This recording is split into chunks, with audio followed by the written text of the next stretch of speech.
subverse. And Myra Mannes died in 1986, and she was 90-some years old, I think.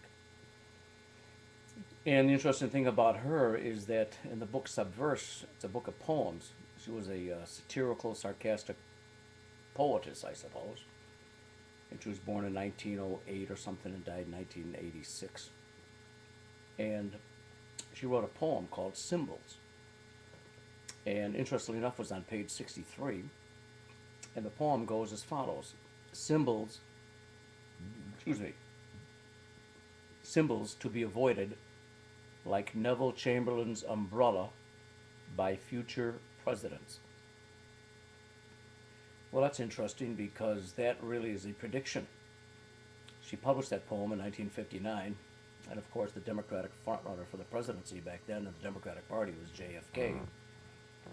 And I've never before seen a poem in my lifetime that not only is a warning, but it also became a prediction of a warning for future presidents to avoid Neville Chamberlain's umbrella.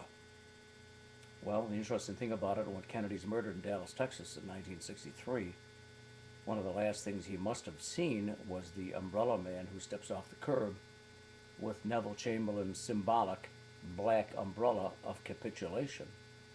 And the umbrella's open 2 or 3 times, and then the shooting starts.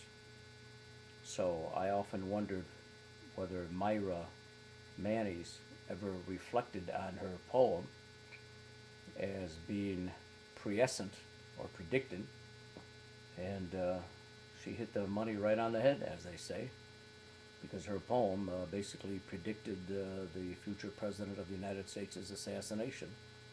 And I wonder if there's anybody out there who ever had a conversation with her who reflected on that, the efficacy of that poem.